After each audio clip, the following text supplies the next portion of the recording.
Another good news day for women's football. Yeah, sorry, I forgot to take a drink.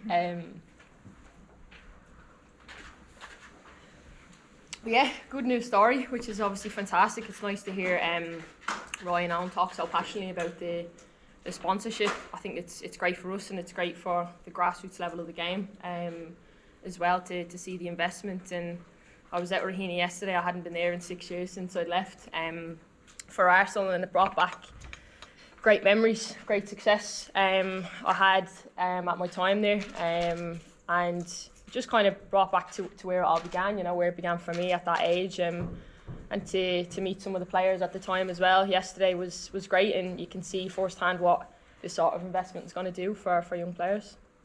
And for Vera, what a great start to the World Cup week. Yeah, it's fantastic.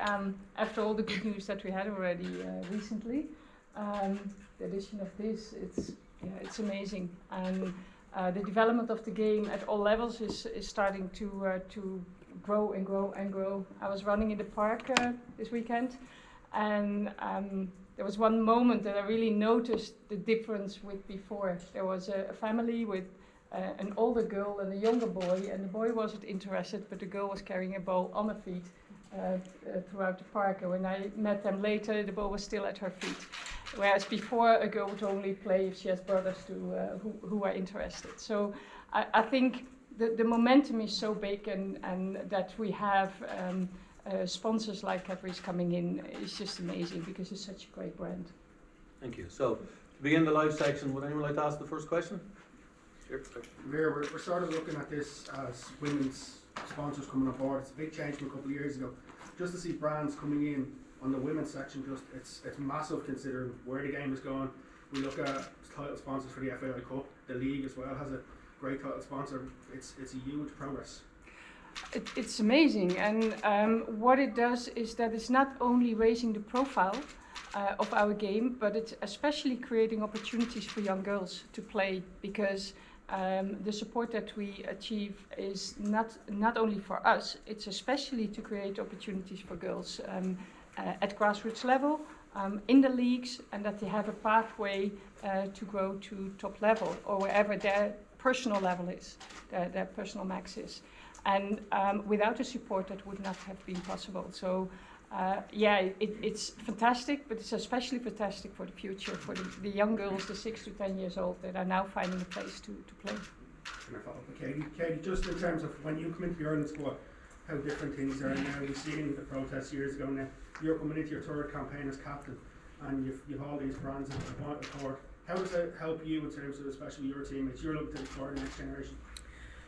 I'm proud. I'm really proud to see from first hand when I came in where we're at to where we've gotten now, with the support of Cadbury's and Sky and the FAI, especially to see how quick we can grow within those few years. Obviously, I've been here.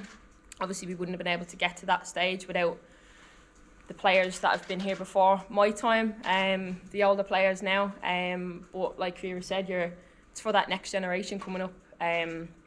I see, obviously being at home, it's nice to be able to get around to the local park where I live in Kilmarnock, to see you've got games where there's girls and then there's girls on at after the game as well. So it's nice to see the participation levels increase, and it's all about that next generation. So for me, I'm proud to see the trajectory of how it's grown, but what's exciting is that there's still so much to develop from it as well. Just a final one for me, just in terms of demand, like we've seen, even with tickets gone, 4,000 tickets gone, if we could have had a full stadium, there's no doubt we would have sold it out. But we're starting to see the debate coming about potentially moving to the Aviva in time. So we just need to continue to grow this momentum before potentially then that next step is available. But it's something maybe that's more realistic in your time now that potentially wasn't to see in Ireland, the international and the Aviva. Yeah, again, obviously, as I said, like since I've come in, we were only getting a couple hundred at Tallaght Stadium.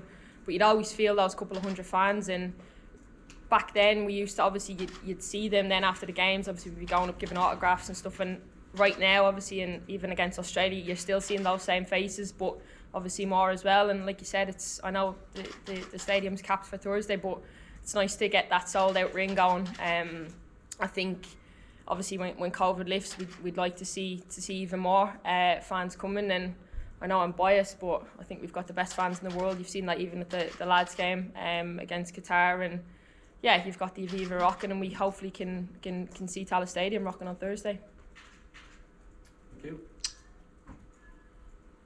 Anything else for the live section? Katie, just in terms of this new campaign and obviously hoping to push on to finally make that qualification for a major tournament, it's pretty as tough as it could be in terms of these two games that you're facing, both in Tallaght and then off to Helsinki.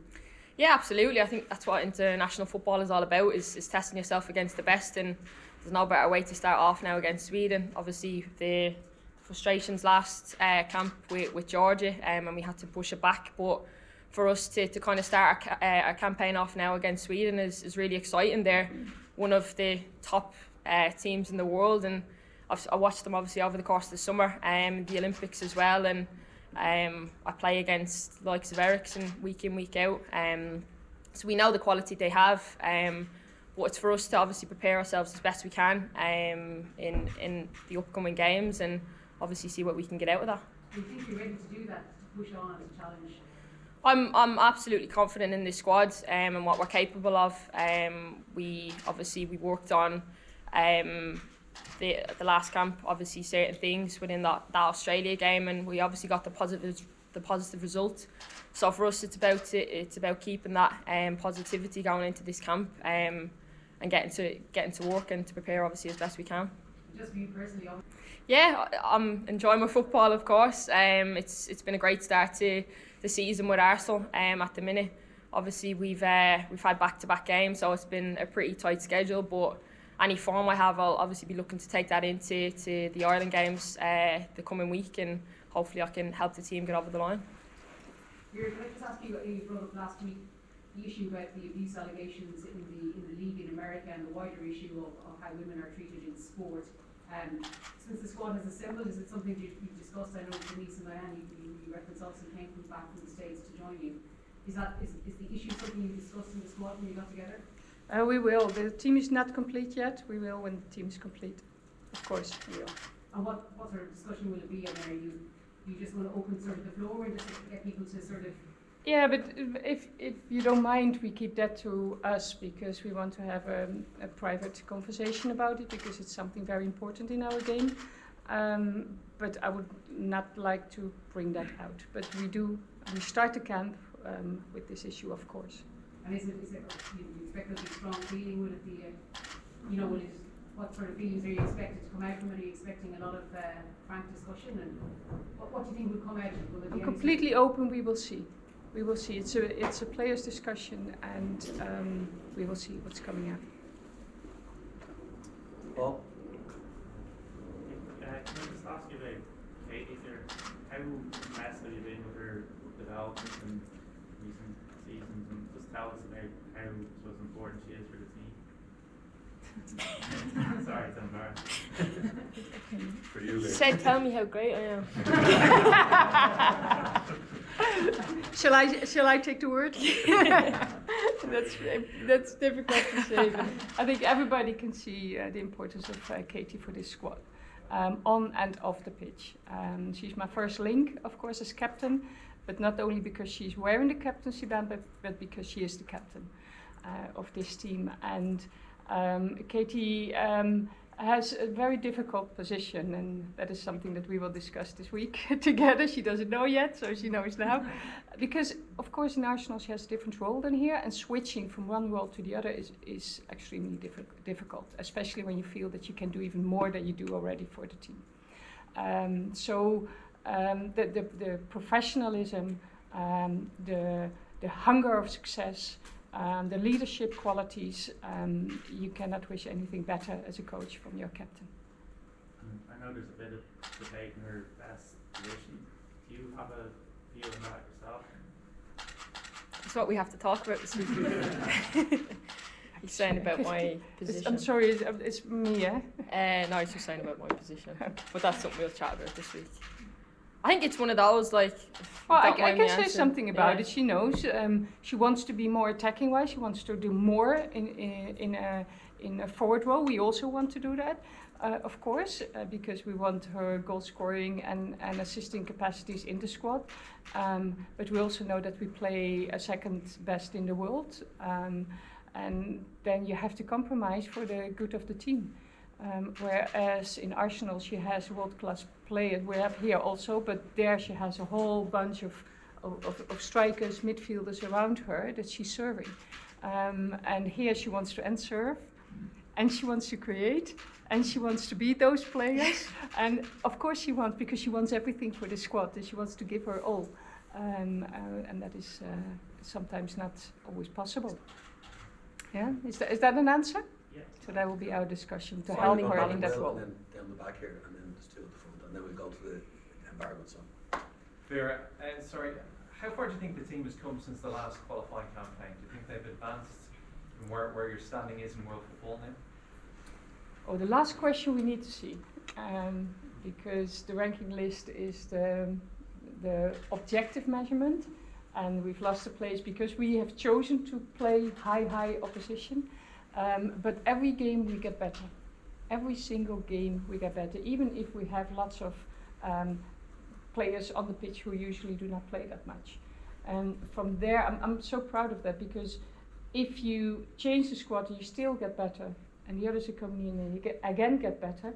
That means that the attention for the bench players are as big as for the ones on the pitch. And they work so hard. We do a lot with the players who do not play that much to catch up, so that they also grow, and that's usually out of camp. And the way they respond is fantastic. So yes, we do grow every single game. We're getting closer, but we need to see Thursday if we're ready for this level. When you talk about this level, you come up against a side like Sweden, who are basically star-studded with internationals and obviously players from top leagues all around the world. Has your approach changed to how you now take on these teams to maybe 12, 24 months ago, where it was your backs against the wall against these sorts of teams? Do you think now you have a chance to actually get a result against the likes of a team like Sweden?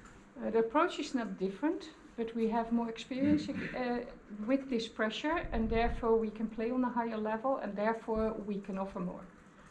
So in that sense, yes. Thank you. We're going to go down the back here, and then we have two questions at the front, and then we go to the embargo. Sorry. One for Katie. Obviously, disappointing not to have made the Euros so close to home. With you playing over there, do you think you can use that as motivation for this qualifying campaign? You're playing with a lot of English players. It probably get on your nerves talking about it. Is that fuel for you? Yeah, absolutely. I think it always has been, really, since I came in. I first came in when I was 18 or 19 at the time, and it was always something that was spoken about qualifying for a major tournament, and I really wanted to get there for those players that were in the squad at the time, the Emma Burns. So for us to still not obviously have got there yet, but you hear the conversations at club level. You've got obviously Dutch teammates, English teammates that come off Olympics, World Cups, Euros. Yeah, it's frustrating, and I want to be part of that, But for us, I know where we're at in our journey within obviously this Republic of Ireland setup, and the staff, we know where we're at. I think if you look back obviously at the last qualifying campaign, it was tough. We had, the games were really tough, and obviously at a COVID period as well. But like Vera touched on, we've learned from that. We've gotten used to being in those pressure situations and those stress scenarios in those games against those top ranked opposition. So we've gained enough experience to learn from that, to prepare us as best we can for this Sweden game on Thursday. And just one for Vera, we're seeing European football, growth of European football, we're seeing it domestically. With so many players now playing across many different leagues, how are you seeing that bleed back into the national team? There's two sides on players leaving. One is the personal side. It's fantastic because they can play and train full time.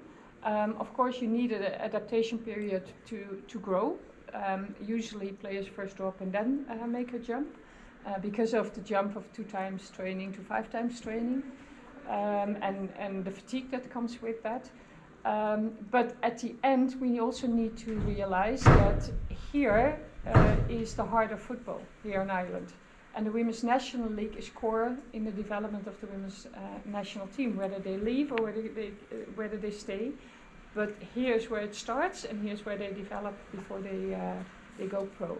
And that is why our full attention is to help the clubs to develop further, to work together with the coaches, and I think we've built a fantastic relationship so far. Thank you. Just two here at the front and then we go to the embargo. So Vera, you have two of the hardest games in the qualifying came at the start. Do you have a points target in mind, or how will you approach them?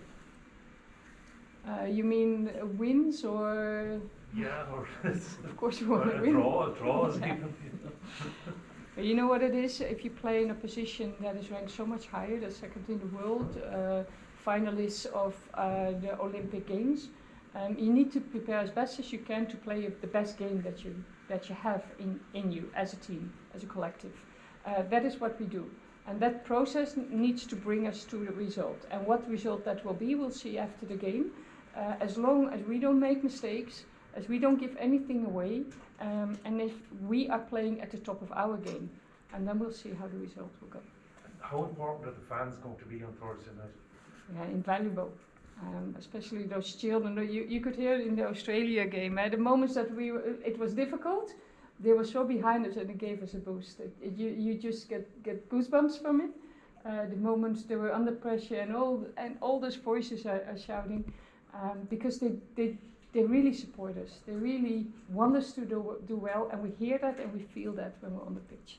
So yeah, fantastic. And it's a shame that we are still in the situation that we can only sell 4,000 tickets, because I think that we could have doubled the numbers easily, because the requests are so big. But of course the protocols are not for nothing. We have to be safe, we have to keep each other safe, and we respect that fully. Thank you. And the last for the live, please. Sorry. Yeah. Yeah. Just I think Sweden, I'm around 44 shots against Georgia. How do you set up for a team with such attacking intent? You mentioned there about the position and stuff, but just such a tough defensive challenge as well. Well, to try to eliminate the highest qualities and take the best out your own qualities, that is the task that we have. Yeah. Okay, And it will be tough. It will be tough. We will be with the back against the wall, but I think our Tigers will be ready for that fight again. I think the confidence we can take obviously from the previous game against Australia is they've got world-class players in their team as well, and it's about obviously understanding the strengths and weaknesses of the individual themselves, but obviously as a team collectively too, and obviously that's something we'll be looking at this week, and obviously to be confident within ourselves. We have great players within our team, and we've got fantastic organisation and obviously great staff to prepare us for that as well, so yeah, we'll see what happens.